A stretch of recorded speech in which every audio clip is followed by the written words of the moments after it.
dia, boa tarde ou boa noite. Eu estou fazendo esse vídeo para falar um pouco sobre a metodologia, ou método, melhor dizendo, da qualiômica, que é a metafísica da consciência. Há cerca de 10 anos eu fiz essa distinção entre a sentiômica e a qualiômica, e que aparece em algumas publicações que eu fiz, né? E que agora estão despertando o interesse de algumas pessoas. Então, eu estou retomando, né, e reelaborando essas ideias que eu apresentei, né, recapitulando também aqui para quem não conhece. A sentiômica seria o estudo científico dos padrões neurais ou padrões de estímulos, né, que despertam sentimentos. Esses padrões neurais ou esses estímulos em si mesmos, eles não são conscientes, mas eles têm esse poder, essa capacidade de despertar sensações, emoções, estados afetivos conscientes para alguma pessoa, né? Porque a consciência é sempre de alguma pessoa, é uma experiência de primeira pessoa. Então, a sentiômica, ela aborda os padrões de informação, né, de energia, de informação, que acontecem de modo inconsciente no próprio sistema nervoso das pessoas, e também os padrões que ocorrem, por exemplo, na música e que são característicos assim, em termos de despertar certos tipos de sentimentos. Então, um acorde menor, por exemplo, na música, vai elicitar ou despertar um sentimento meio de nostalgia ou de algo mais melancólico, né? Enquanto, né, um acorde maior ele vai despertar um sentimento um pouco mais afirmativo, mais eufórico, né, de alguma maneira. Né?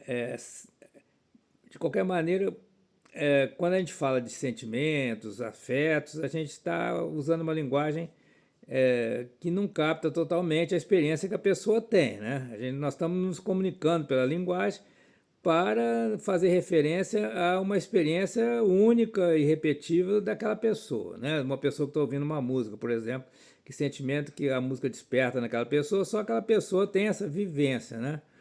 Mas essa pessoa pode, usando a própria linguagem, reportar, né, para um estudioso, e esse estudioso vai tentar, de alguma maneira, identificar, descrever o tipo de experiência que aquela música despertou naquela pessoa. Né?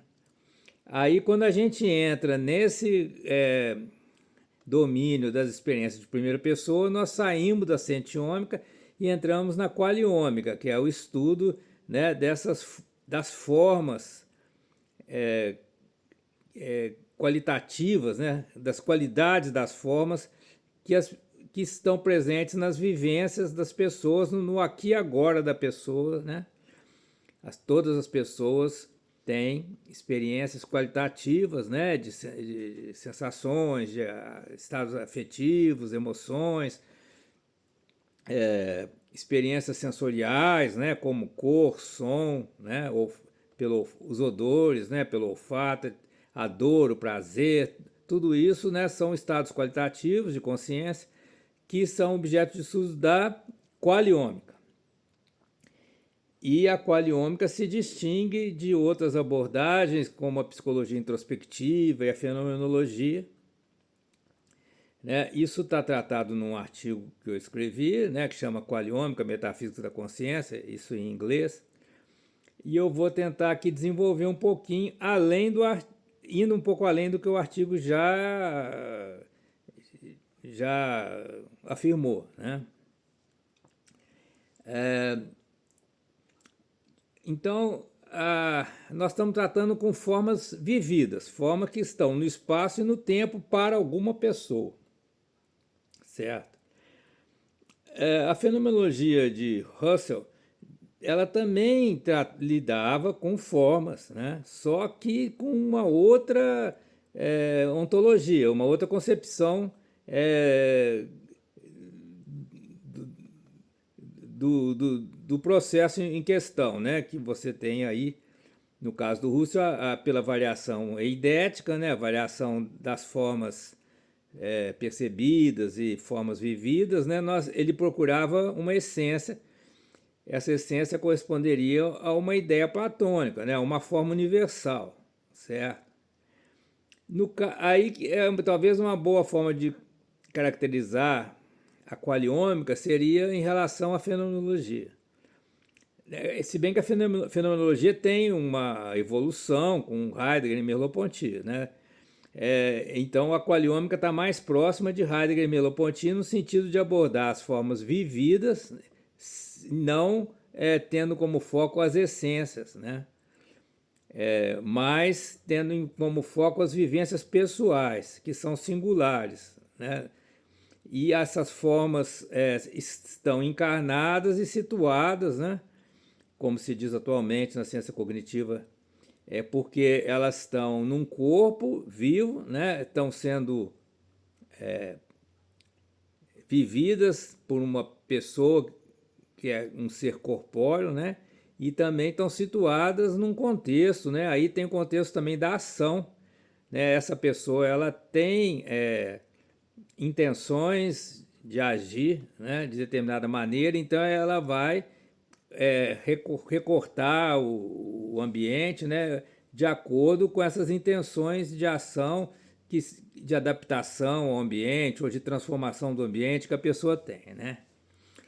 Agora, o que não é muito claro é por que essas formas não seriam só formas no espaço, como, por exemplo, as formas geométricas, que são um grande paradigma lá de Pitágoras e Platão, que vai até, no idealismo, vai até Russell, né? A forma não é só espacial, mas a forma também é temporal. Toda forma qualitativa vivida é temporal, pelo seguinte, aí entra um pouquinho de neurociência.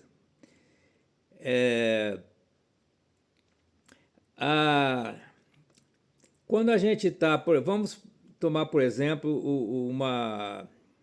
um odor, o que Heidegger trata no livro O Princípio da Razão, né? O perfume de uma flor, né? A experiência de cheirar uma flor e sentir o perfume, certo? Assim, tudo que a gente faz acontece no tempo, né? Porque no tempo presente as coisas se apresentam, né? Mas por que é importante a gente considerar a temporalidade? Pelo seguinte, se eu não estou tendo uma experiência específica de um perfume, certo? Meu sistema, meus receptores olfativos, meu sistema olfatório, né, ele está no estado basal, ou estado chamado de equilíbrio, né? Quer dizer, ele está num estado também chamado default, né? Quer dizer, ele não está sendo tensionado por um processo específico, certo? A partir do momento que os odorantes, né, aquelas moléculas que saem da flor e chegam no meu sistema olfativo, no momento que essas moléculas se ligam com os receptores olfativos, isso vai tirar esse sistema do estado de equilíbrio, ou do estado basal, ou do estado de default. Isso vai funcionar como uma perturbação que vai tirar determinados receptores do estado de equilíbrio e vai colocar eles num certo patamar. E aí o que acontece? Por um processo comum a todo ser vivo chamado de homeostase, o sistema vai procurar retomar para o estado basal, estado de equilíbrio. Então isso é um processo que acontece no tempo e vai depender do estado inicial da pessoa. Se a pessoa ela está num jardim que tem várias plantas, ela vai sentir vários odores, né, vários perfumes de flor. É diferente se a pessoa está num recinto fechado que só tem uma flor que vai ser apresentada, porque o estado basal vai ser diferente. Né? Um exemplo talvez mais convincente, né? Se você vai comer um prato de arroz com feijão, qual vai ser a sua experiência gastronômica ou do sabor, né?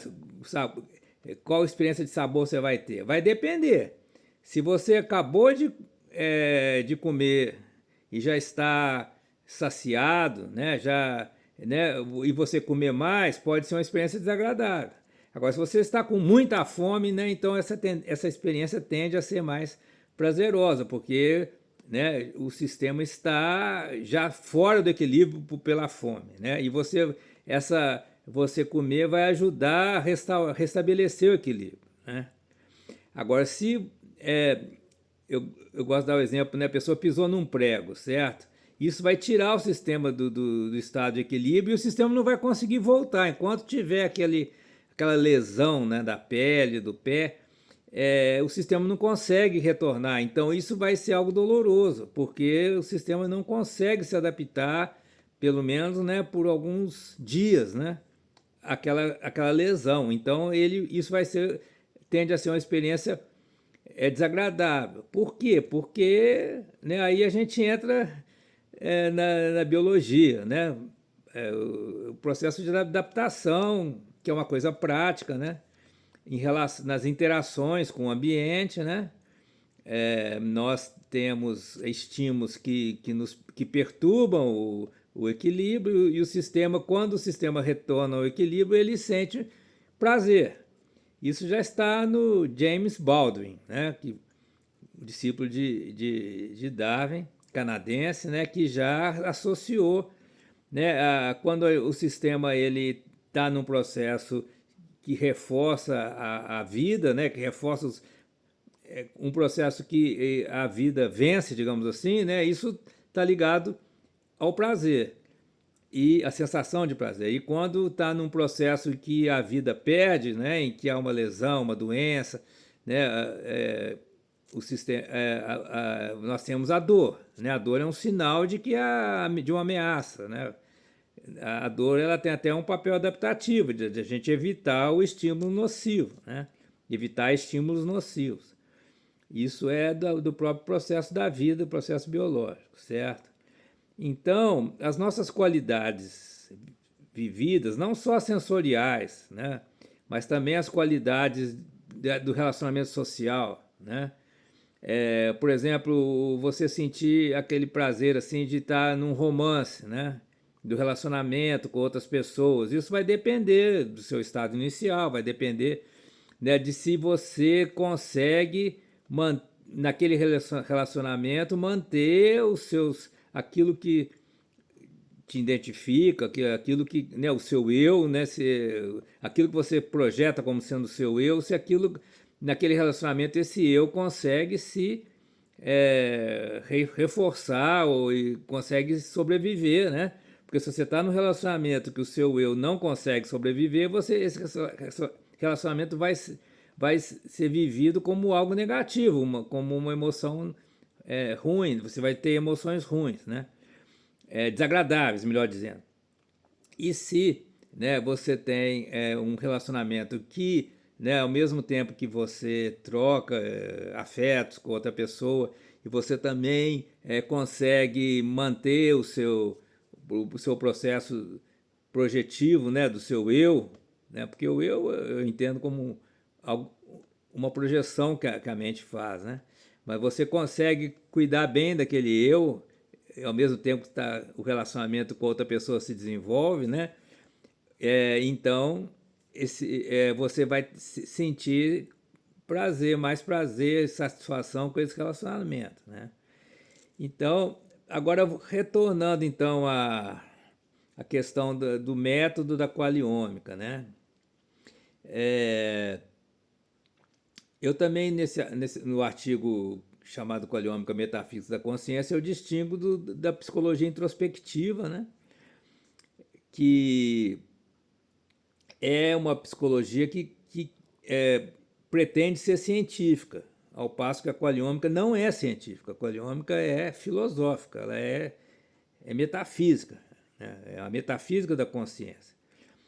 Né? Na abordagem da psicologia introspectiva do final do século XIX, né, se queria fazer uma espécie de um catálogo de todos os estados mentais, né, que nós temos, né, através de análise de descrições da experiência, né? Acaba sendo um catálogo de palavras, né? Porque são palavras que descrevem processos vividos, né? Qualidades vividas, afetivas, sensoriais, emocionais, né? E o problema com isso é que ao você categorizar por meio de palavras, a gente perde aquilo que é próprio da perspectiva singular de cada pessoa, certo? Né? Porque você vai tentar usar o método científico por si mesmo, ele já vai destruir a singularidade e vai buscar aquilo que é universal, né? Aqueles padrões universais, né? Que caracterizam a experiência humana, no caso aí, né? Já na qualiômica, aí que eu acho que é o ponto-chave que eu queria trazer aqui, né? É que o foco é na singularidade da experiência de primeira pessoa. Então, o que vai interessar aqui mais não é a essência ou o padrão universal, mas é a diferença que aquela pessoa tem em relação ao universal ou a uma essência, né? Porque isso que vai ser a singularidade dela. Se a gente pensar em termos da sociologia, né, nós temos lá o famoso tipo ideal, né? Então, qual seria a singularidade do Alfredo? É a diferença que eu tenho em relação ao tipo ideal. Não que eu esteja fora do tipo ideal, não, né? Eu tenho, se o tipo ideal é bem definido, eu vou me encaixar em algum tipo ideal, mas eu vou ter características que excedem o tipo ideal. Agora, como é que isso vai ser identificado por uma pessoa que estiver analisando o que eu falo, né, os meus relatos? Né? Aí tem um trabalho metodológico de, né, primeiro, identificar para mim, por exemplo, qual seria o tipo ideal. Professor universitário, 65 anos, tem um tipo ideal aí. Né? Agora, o que eu tenho de diferente do tipo ideal? O que eu tenho a mais, né? Ou a menos do tipo ideal? Aí seria a minha singularidade. Mas como é que a pessoa vai descobrir isso? Ela tem que construir isso. Né? É uma construção metafísica, porque ela tem que construir um ser ideal, né? E no meu discurso ela procurar, pelo meu relato, é claro, porque ninguém vai ter a experiência do aqui e agora de outra pessoa, né? Você vai ter acesso ao que essa pessoa fala, ou desenha, né? O que essa pessoa manifesta, a música que a pessoa faz, ou, né, um gesto que a pessoa faz, por exemplo, na dança, ou alguma expressão, né, que se possa observar, o que o observador externo possa captar, certo? Então já é algo indireto e especulativo e hipotético. Mas então primeiro tem que construir o tipo ideal no qual aquela pessoa se enquadra e em seguida ver a singularidade daquela pessoa em relação ao tipo ideal. Aquilo que aquela pessoa excede o tipo ideal ou que o que falta nela em relação ao tipo ideal. Né? Aí seria um foco no que seria a singularidade daquela pessoa. Porque a qualiômica vai buscar as qualidades vividas pelas pessoas. Né? Então, é um assunto que precisa ser mais desenvolvido, né? Mas eu acho que a ideia básica é essa. Né? Enquanto a psicologia introspectiva e a fenomenologia estão procurando essências ou padrões universais, né? A qualiômica está procurando para cada pessoa, né, no discurso ou no comportamento dessa pessoa, o que excede ou falta em relação à essência ou ao padrão universal, né? Então essa seria a dica, né? Não sei se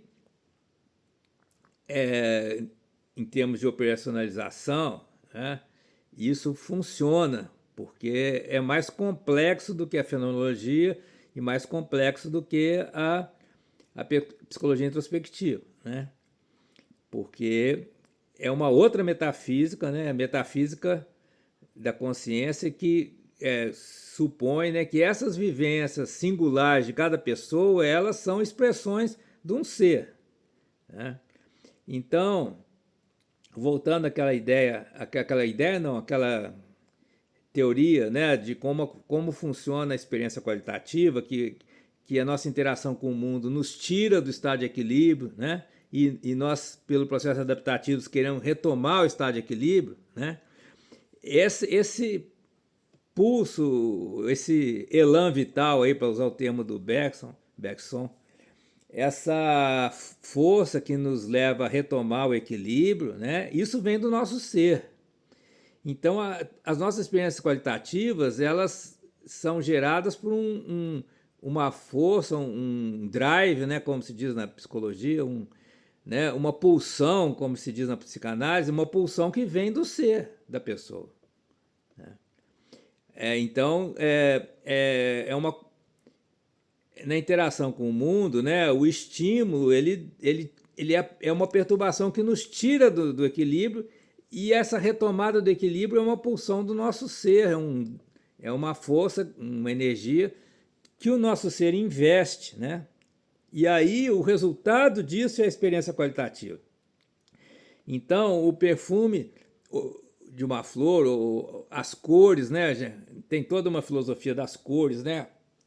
A cor que a gente vê, ela não é apenas uma característica do estímulo, quer dizer, do comprimento de onda, da frequência, né? Dos fótons que atinge a retina, etc. É isso também, né? Cada cor tem uma frequência, né, da luz, etc. Mas também é um resultado da nossa energia interna, do nosso ser, que, né, reage ao estímulo, né? Então, assim, digamos, o behaviorismo pegou só a metade da história, né? Porque a resposta não é definida só pelo estímulo, a resposta né, é uma reação ao estímulo, que é uma reação guiada pelo nosso ser. E o que é o nosso ser? É algo muito complexo, né? Que tem todo o chamado processo epigenético, mas também tem toda uma herança cultural, né? Então, não é só a biologia, né? Não é só o biológico. O biológico, nós somos um sistema biológico, né? Mas as nossas experiências qualitativas, elas são, né, moldadas também pelas nossas experiências, inclusive no plano cultural, né? No plano simbólico, da linguagem e tudo mais. Então, não é só o biológico, é o processo epigenético, né, juntamente com o processo sociocultural no qual nós estamos imersos, né, que vão determinar essa qualidade vivida a partir da perturbação gerada pelo estímulo. E o tipo de perturbação vai definir o tipo de resposta, mas não vai definir a singularidade da resposta de cada pessoa, porque isso é pelo ser da pessoa, né? Por isso que a qualiômica é a metafísica da consciência, porque ela vai falar sobre o ser, né? Ela não está tratando a subjetividade ou a percepção como algo puramente do conhecer, né? É do ser. Então, não é uma questão de epistemológica apenas, de como nós conhecemos o mundo, é uma questão de como nós somos, né? Por isso é metafísica, não é só epistemologia, né? É claro que não se pode falar sobre nada deixando de lado o conhecer, né? Se eu não conheço, eu não posso falar sobre um assunto. Mas, além de conhecer, existe o sentir, né? E o agir, né? Isso são as três principais funções do sistema nervoso, né? A cognição, o afeto, a emoção, né? Temos a neurociência cognitiva, a neurociência afetiva e a neurociência da ação. Conhecer, sentir e agir. Então, a gente não pode reduzir a vida mental apenas ao conhecer, né? Tem também o sentir, e o sentir é ser, né? Quando a gente sente dor, nós somos a dor naquele momento, né? E o agir, que também é um componente muito importante para determinar como nós nos comportamos, né? Como nós, quer dizer, óbvio, está um pouco redundante isso aqui, mas as nossas diretrizes do agir, né? Nossas interações com o ambiente, né? Nossas affordances, para usar o termo do Gibson, né? Elas determinam como nós sentimos. Como nós sentimos determinam como nós conhecemos. E vice-versa. Como nós conhecemos também determina como nós sentimos. O conhecimento que nós temos também determina como nós agimos. Então, essas três funções estão interligadas, né?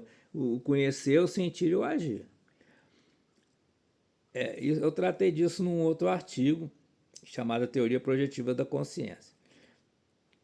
Bem, tudo isso é muito interessante, muito complexo, né? Então eu vou parar por aqui e agradecendo a quem acompanhou essa pequena palestra até aqui.